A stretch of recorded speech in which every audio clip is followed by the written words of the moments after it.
Welcome to the inaugural session of Pearson's Speaking About Pedagogy and Practice in English Featured Speaker Series.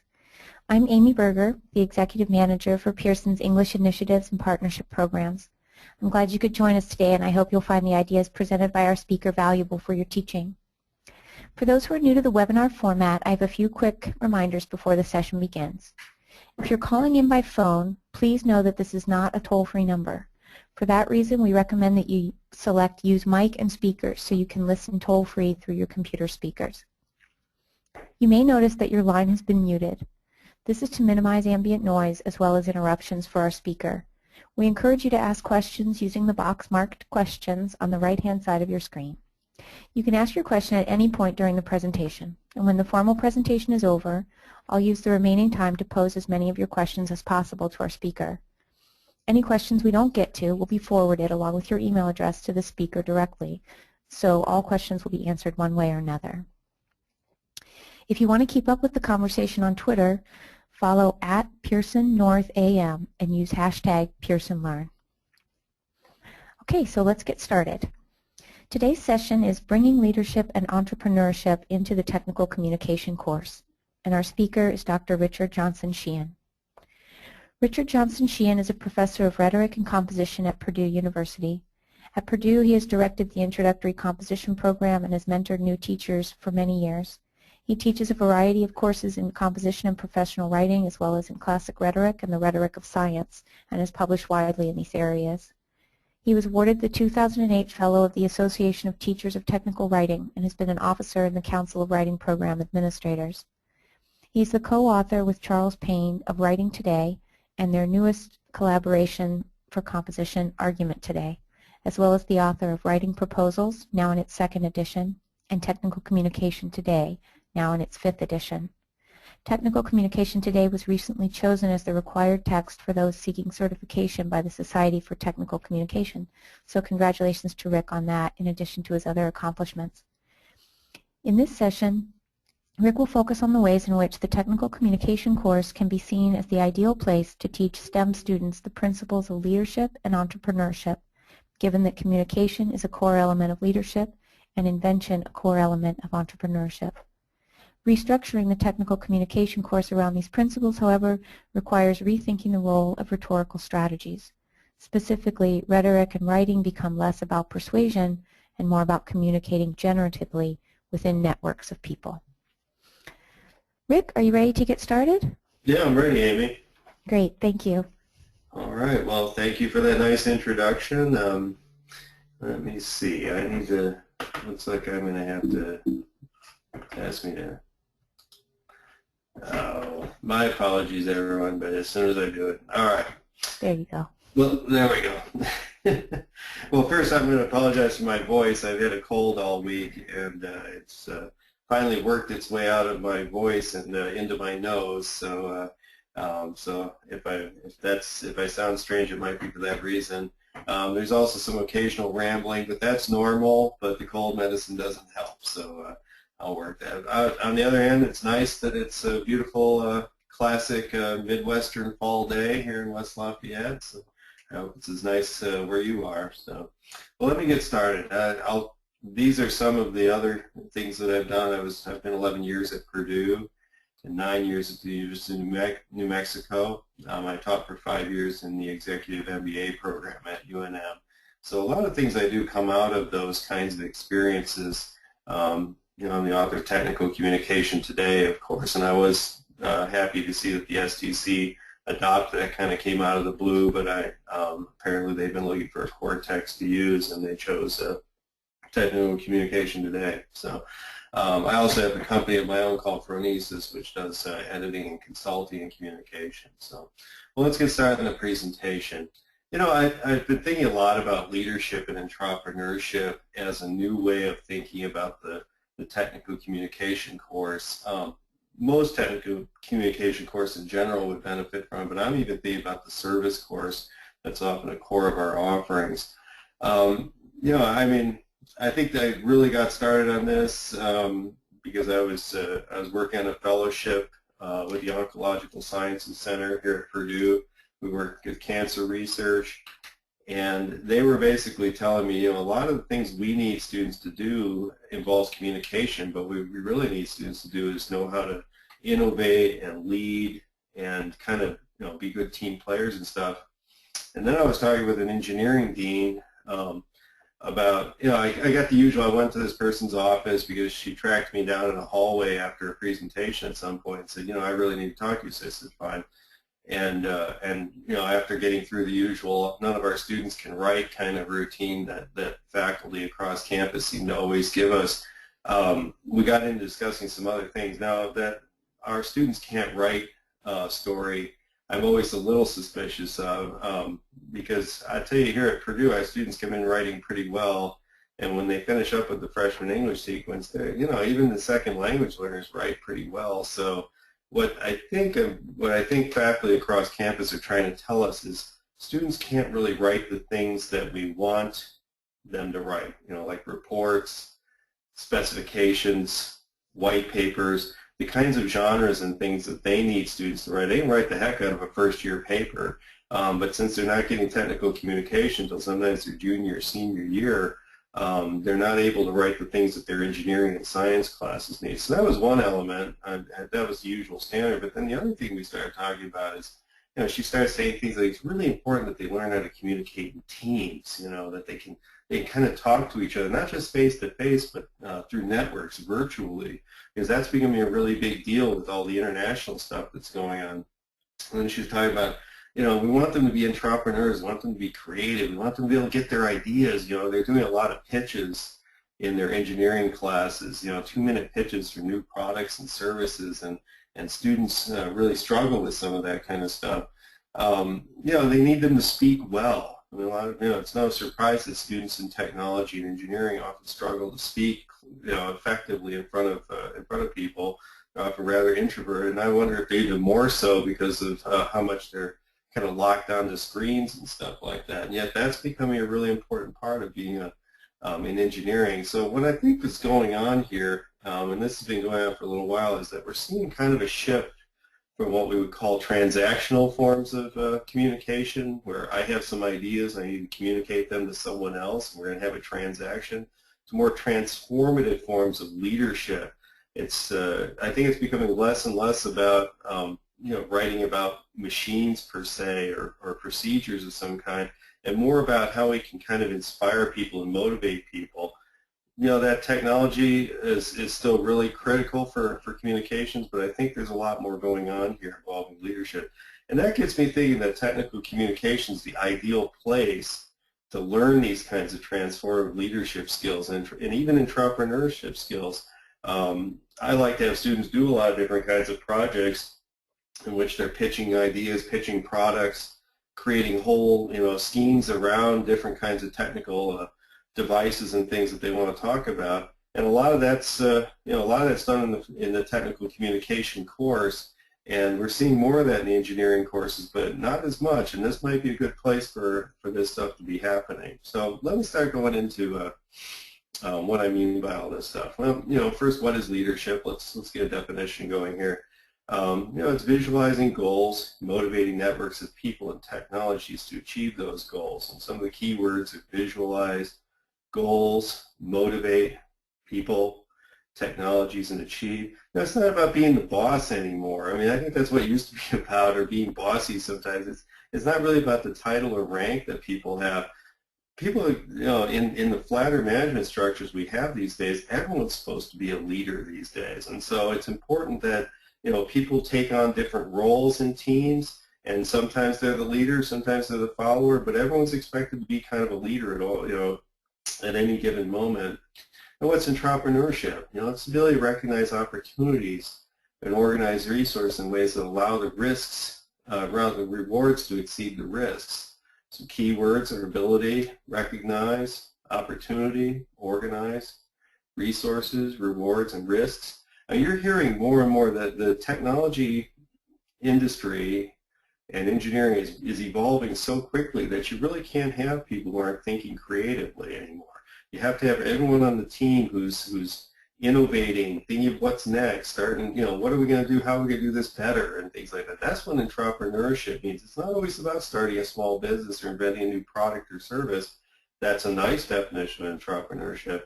But it's really about, as this nice definition from Howard Stevenson, it's kind of a classic definition. He says it's the pursuit of opportunity beyond the resources controlled. That's just not about small businesses. That's even if you're working for large companies. The ability to think like an entrepreneur at all times and be creative that way.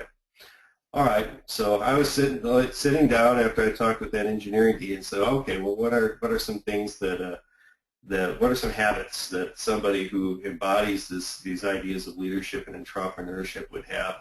And as it is, came up with 7. And so my apologies to Stephen Covey for taking his ideas of 7 habits of successful or effective people. But I know he's passed away. He's a bike rider like me, and apparently passed away riding his bike. So anyway, my apologies to him for stealing his idea, but let's go through these habits. All right, 1 is to plan strategically. 2, navigate networks. 3 is to communicate generatively. 4 is to motivate others. 5 is to develop genre know-how. 6 is to be ethically aware. And 7, present ideas effectively. So I'm going to go through each one of these kind of quickly. If you have questions about them, please send them my way. But I'll go through each one of them, try to explain how this looks in the classroom and with our students. So first, planning strategically. I'm always surprised that we don't teach students how to be creative a little more often. And I'm talking about concept mapping, brainstorming, storyboarding, all these kinds of things. If you're doing that stuff, great, but I often see how basically people want to move straight from product to writing about the product, or basically move straight into the kind of drafting phase without teaching a lot of creativity about how to be innovative, how to do kind of the concept mapping that I see done in technical workplaces. I was up at Los Alamos some years ago, and they were using concept mapping very extensively just to kind of share ideas and get some things out there. A lot of companies do with these, these called red teams and stuff that allow people to be creative. Students don't get that, just because they're creative people. They have to be kind of taught how to be creative. There's a lot of heuristics they can go through. 5 W and how questions. They can, there's a variety of different kinds of heuristics that can walk them through the creative process. They almost need, I think some people are more creative than others, but everyone has creativity in them. But sometimes people need to be taught what are some tools for bringing that creativity out. Strategic planning is an important part of this process. How to set clear objectives, all right? How to, so that allows you to establish a top rank objective, which is basically the purpose of your project. Then how to break that down into task lists so you can meet those objectives. I mean, I think students often struggle with projects because they just aren't very good at setting objectives sometimes. So it's a matter of sitting them down and saying, well, what are your objectives, and how are we going to break that down into a task list? And then kind of work on setting project timelines. It's something that I wish they were doing more in engineering classes sometimes, on how to set a project timeline, how to use especially backward planning, go from the deadline and work backwards to setting large milestones on when you're going to be getting to certain parts of the project, so that way your team can kind of stay on task. So that's one thing, that's one habit, to learn how to do some strategic planning. Navigating networks. I think that students need to learn how to work in teams, especially. I mean, it's not, people don't naturally just work in teams. If you think about it, most students' ability, teaming understanding comes from 2 sources: working with their family. That's not always the best model for workplace teaming, or working in sports teams, which is a little better, but still, it's not quite the same as a typical workplace kind of team. I like to send students through Bruce Tuckman's kind of 4 stages of small groups dynamics. Basically, Tuckman argued that there's a forming stage where people kind of get goals set out, kind of establish roles, what's happening, get to know each other. There's a certain amount of nervousness and uncertainty with that period. But soon after, there's going to be a storming phase, you would say. And I've noticed this is pretty much true in most teams I've worked with. After a little while, there's kind of people get a little frustrated, they're not sure, they're uncertain about the project. they're questioning the leadership a little bit. When my students are in class and I'll go over and, you kind of can sense that things aren't going that well, and you ask them what's going on. They say, well, we're a little confused, a little frustrated. I say, great, we're in the storming phase. That means we're making progress here. They're often not as thrilled about that when I say that, but then I show them that we now can work through to get to the kind of norming phase that follows. That usually means reestablishing kind of what are the new roles, resorting out the what tasks people are going to do, and kind of restructuring the calendar to kind of get the project going. Now, most student teams aren't going to reach that performing stage, and because that's usually something that happens in the workplace when people have been together for a long time. They kind of can't anticipate what each other's strengths are and kind of sort information out. They don't even need to be communicating anymore about who's going to do what because they kind of know who's going to do what. If they reach the performing stage in a college course, that's great. But for the most part, I tell them, let's not expect that. Well, we're going to be happy with norming. So anyway, that's the third habit is communicating generatively, and I mean that in contrast. I think usually we teach students to communicate persuasively and try and communicate clearly, and I'm going to talk about that in a moment.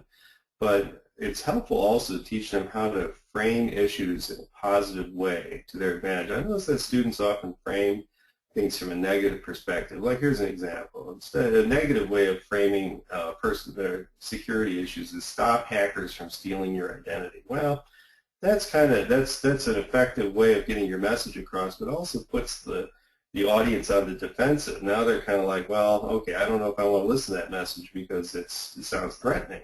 But if you can frame it from a positive perspective, like strengthen your personal security, now people are a little more receptive to hearing. It might not be as scary, but it definitely is appealing to their desires in some way. There's lots of different ways to do framing and reframing. You teach students how to do that so they can kind of talk from a positive perspective.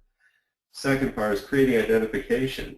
How can you find out what the people who you're communicating with, what are their values, what are their interests, what are their backgrounds, and then try to build an identity with them in some sense. You might be very different people, but you do share some values, interests, and backgrounds. You probably wouldn't be communicating in some way, so it's important. It's nice to teach students how to seek those things out and use that as a way of building a sense of identification with others. Telling good stories. More and more it seems like products and services are being illustrated with narratives, anecdotes, even hypotheticals. It's nice to teach students how to use that because I think it builds a bond with the people they're with or the audiences they're trying to talk to. And so I know narrative is not always something we teach in Tech Com, but it's actually a pretty effective tool for teaching them as far as leadership and entrepreneurship goes. And finally, negotiating constructively. People have differences of opinion. There's conflict out there. It's nice to teach students how to go through ways of negotiating, and this means listening to all sides, figuring out where people are differing and then ranking those differences, and then kind of working through that list of differences to kind of seek some consensus. It doesn't always mean that people are going to agree on everything, but what it means is sometimes there's a lot of give and take that can be sorted out. And sometimes I've found that when you just ask people what they need, it's kind of interesting how they articulate things in a way that makes the problem pretty solvable. So I try to show students some of that kind of, that mediation that can happen. Motivating others, I mean, this is something that I think most of us are pretty familiar with. This is pretty typical transactional kinds of writing. How to use reasoning examples, logos, how to establish your reputation, use the reputation of others to support what you're trying to say. I like to even stress that it's okay to add passion and feeling into, I know that's not always something they're teaching in TechCom, but I think it's becoming more important in kind of an age where people are expected not just to transmit information, but actually kind of transmit a certain sense or feeling with it. So learning how to, teaching students how to motivate with logos, ethos, and pathos can be particularly helpful towards getting them to, kind of advance the message they want to advance. I think, and then of course I'm going to kind of go back to a central core of the things that I tend to focus on, but one of those is using genres. and teaching students how to use genres. Now, genres are patterns that reflect how communities, including STEM communities, get things done. I think that sometimes people are afraid that genres become kind of patterns or formulas that students kind of hold on to. I don't quite see it that way. Genres are really meeting places where authors and readers or listeners kind of meet each other and kind of understand what each other are doing. I like to think of them as interfaces where the two sides can kind of get together and in some sense make meaning together. So that's what I mean by genres are meeting places, and they're also meaning places. They're places where people make meaning together. Some of the genres that I think are common, but I think need to be taught to technical communication and engineering students are, correspondence, email, letters, memos, reviews, specifications, proposals, instructions, how to write instructions, activity reports, technical descriptions, analytical reports. These are some of the common genres that I think students need to kind of come out knowing. That a lot of this is important. Some of this is even coming back into freshman English. We're even teaching more of these kinds of things so they'll transfer up to that junior level. And then from the junior and senior level, then they transfer into the career workplace. That's why when I often, I wish we had technical communication a little earlier in students' experiences, because then they would, those usual complaints you get about how our students can't write. But I think what I think the faculty are basically telling us is these are the genres we'd really like them to be able to write in, and they struggle because they're still trying to write like first-year English papers. So these are some of the genres that I think it's important to teach the students. And these genres go with leadership and entrepreneurship. Leaders in fields know these genres, and they know how to communicate within these genres. And entrepreneurs use these genres to build their arguments, to kind of be creative in a sense. So, obviously you're not an entrepreneur if you don't know how to write a proposal, or a white paper or things like that. So now it's a concept that we've been playing with. I like to play with, and several of us have been kind of working through the angles on this, are the concept of microgenres, which, these are smaller genres. They're patterns that reflect kind of micro activities in the workplace. Like one that I'm particularly interested in is this 2-minute pitch. Maybe most universities are doing this, but I know at Purdue we have lots of these elevator pitch contests. It seems like, especially over in the technical side of the university, we're seeing a lot more of this, and you can see them on YouTube. Just put in an elevator pitch contest, and you'll see a whole bunch at universities. I think the pitch is a great microgenre for introducing students to the larger, more complex genre of the proposal. Students really struggle with proposals when you teach them for the first time, but if you teach them how to write a 2-minute pitch, then when they can scaffold that up to a full-scale proposal in some sense. Some of the other ones that are in here, like a poster presentation, is a great way of kind of introducing them to the idea of how to write analytical reports. Obviously, they're pretty close to the same thing. The poster presentation is a nice visual, more outline-ish way to kind of move towards writing an analytical report. Customer reviews are a nice way of teaching students how to write evaluations, which is a more complex genre. That's what I like about these microgenres. They're pretty easy to get a hold of. They're easy to teach. They're kind of low-stakes assignments that can then be scaffolded up to larger genres that we want them to be able to write. Plus, again, if you look at most of these things do involve, how to be an entrepreneur, how to be a leader. I mean, knowing the microgenres of a field is often kind of the day-to-day activities that leaders and entrepreneurs need to kind of go through, to continue being successful. Ethically aware, this one's a little too hard to do in a short period of time, but I like to show students that there's different levels of ethics. Personal ethics, I like to do unto others as you would have them to do unto you. That's, of course, the golden rule. The silver rule, as they say, is the opposite of that one, which is don't do to others as you would have them not do unto you, or something along those lines. Google's got a little more simply put, which is don't be evil. And I think that's the silver rule for the current internet age. Social ethics, issues of teaching students how to navigate issues of rights, which are human rights, constitutional rights, how do they have them navigate things like justice, what are the laws that need to be followed, corporate policies, those are justice issues. Utilitarianism, which is usually defined as what's best for the majority, is probably the best path forward, with an understanding that the rights of the minority need to be protected. The issues of care, it's a little hard to explain, but I usually try and say that, if there's a fire and you have a choice between pulling out your father or perhaps someone who you don't know but is younger and has a longer life ahead of them, then issues of care allow you to step forward and pull your father out because of the family connections and things like that. Having students kind of navigate those ethics are important. And then finally, just environmental ethics obviously becoming much more important as we move forward, dealing with climate change and other things. The land ethic from Aldo Leopold's kind of a nice, he succinctly describes it as all ethics so far rest upon a single premise that the individual is a member of a community of interdependent parts. The land ethic simply enlarges the boundaries of the community, includes soils, waters, plants, animals, or collectively the land. I think the ISO 14000 standards that are coming in more and more into play these days are kind of a way of kind of codifying those ethics, and students need to be aware that environmental ethics are going to impact their lives rather significantly.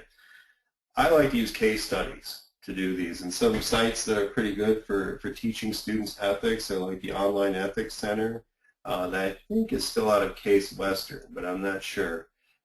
Penn State has a really nice ethics site for engineering, so does Texas A&M. The National Society of Professional Engineers has an ethics area. They're great to send students to the case studies. They're good things to discuss in class, give students kind of that real-world experience of what real engineers have to deal with when they're weighing kind of the pros and cons of particular actions.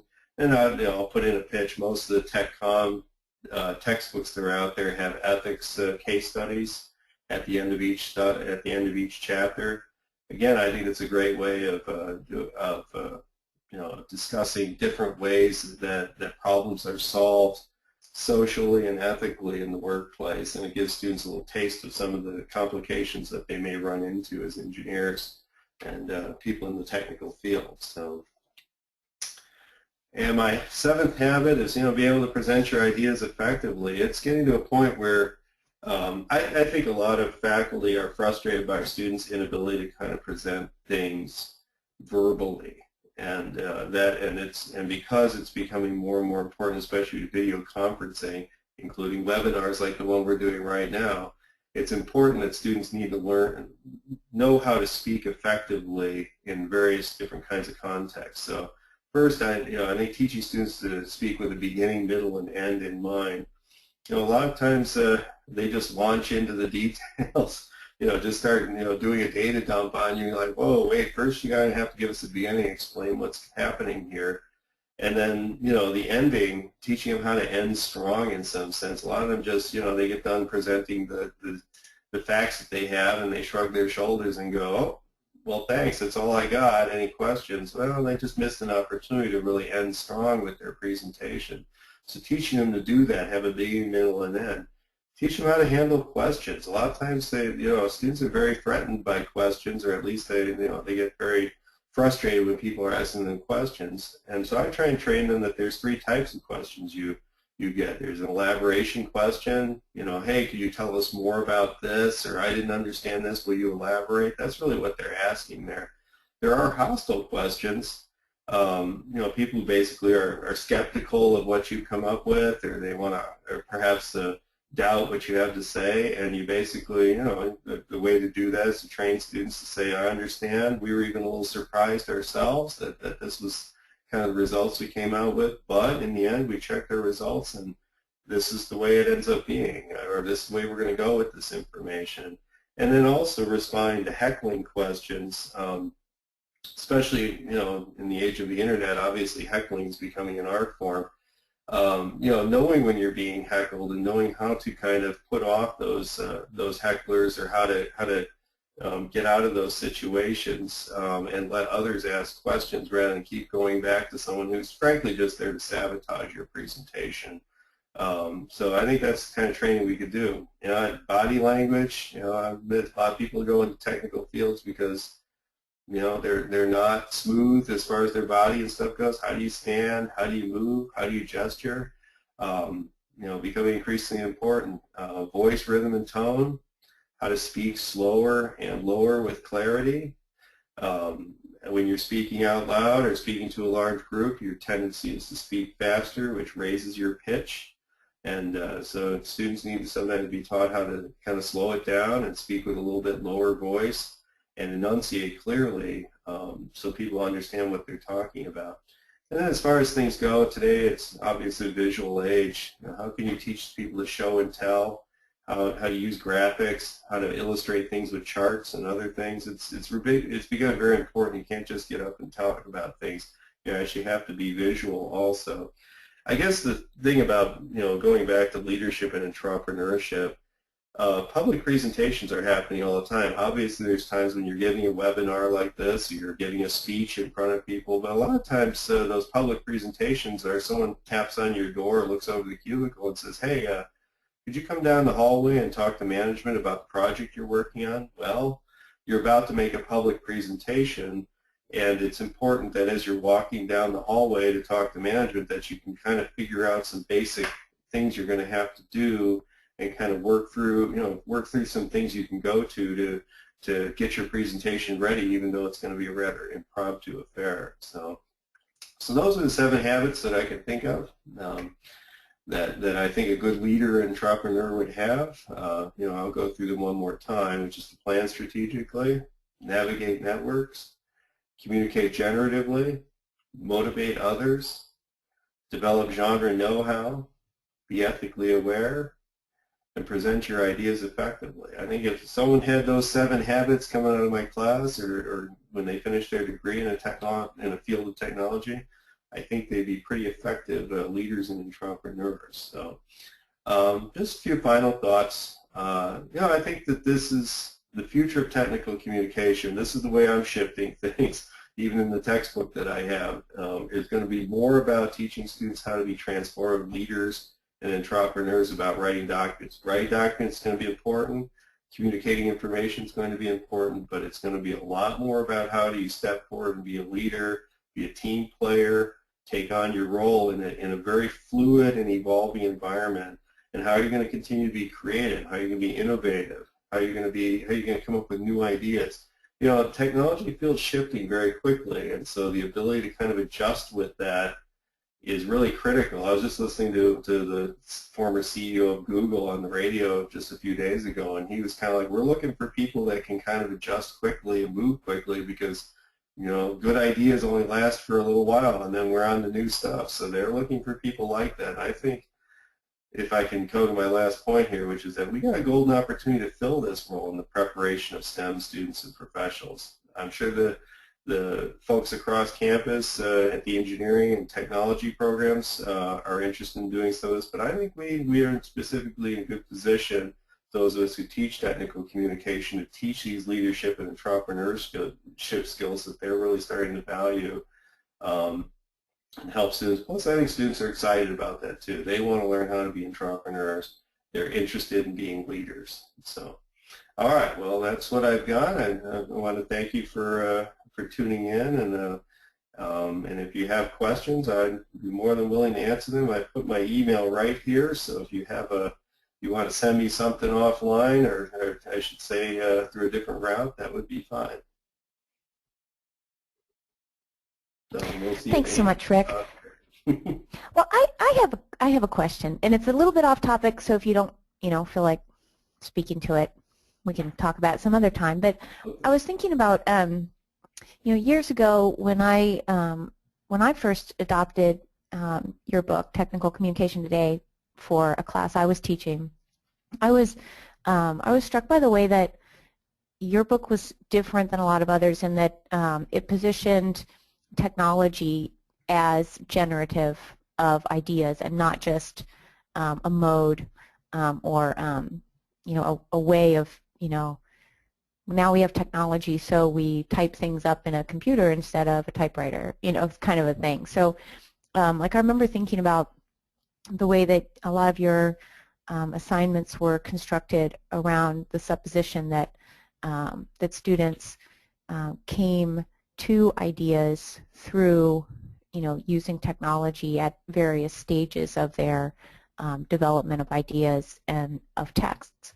And so I was thinking about that idea of generative versus, persuasive, or generative versus conflict-oriented in your talk today. But so I kind of was just bringing those two sorts of thoughts together, and I was thinking about, with entrepreneurship and leadership, and as you said earlier, so many things are happening in online environments. I found myself wondering, what kinds of technology-based or multimodal, or whatever you want to call it, assignments are you finding to be most effective in this kind of leadership, entrepreneurship focus in your technical communications courses?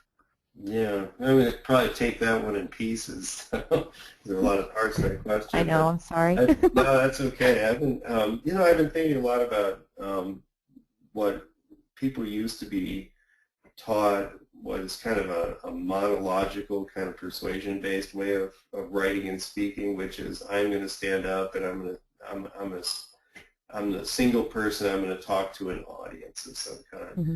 And that was very persuasion-based, right? I'm not saying that's not important now, but more and more important, it's the ability to kind of communicate in whole networks of people. Where you might be the speaker for now, but somebody else is speaking. And I think that's what's becoming more and more important for people in technology, technological communities to be able to do. For one thing, everyone's speaking through their computers, mobile phones, tablets, whatever they have, so they're in constant communication in some way. So the network is always kind of up and running all the time. But that's how people want to make decisions. They all want to be in the loop. They want to be communicating. And I think that's an important part of the creative process that's going on. I think when I first wrote TechCom today, and this was, early in, this was still, 2004 or something, it's amazing how much things have changed since I even wrote the first edition of that book. But it's, I think people were still thinking very much in that kind of more transactional way of communicating, where there's going to be a transaction going on. So at that point, technology, that was pretty novel. Now I think people pretty much feel very comfortable communicating these networks, and they actually expect to be creative together in some sense. It's kind of a matter of harnessing that power. And you're talking about what are some assignments. I think students really need to learn how to do networking right in the classroom, even if it means that, like they're at the same computer bank, communicating with each other through Skype or FaceTime or things like that. Working, I always try and have some virtual work days where they're basically going to be communicating with me, through, basically screens, because that's what they're doing in the workplace these days. Mm-hmm. They have to be able to communicate with people across the country and across the world in whole teams, and it's helpful if they learn how to do that through their screens. It doesn't hurt that they like it. They like to stay home and talk sometimes and kind of work through the computer. And those tools for collaborating like Google Docs and stuff, and using Dropbox and Drive, they got to know how to do all that stuff in order to succeed. And so it's good for them to learn it at the university. Yeah, and I guess too, I would think that the whole focus of the class on, entrepreneurship and leadership would also be pretty, exciting for them and different for them. Do you find that, are they kind of surprised to find you taking that direction? Yeah, well, I've had students say this is the class where I'm doing real engineering, and I was like, no, this is your, because we're in the English department. And I'm like, well, it's actually an English class, but I think they like coming up with new product ideas. Mm-hmm. And I tell them, they can come up with some pretty zany ideas. I'm just saying, just don't worry about whether it's really feasible. Why don't we just go ahead and try and work on this and see what comes up? I think often they get hung up with, well, that's not going to work. It's like, hey, let's just work with it and see what happens.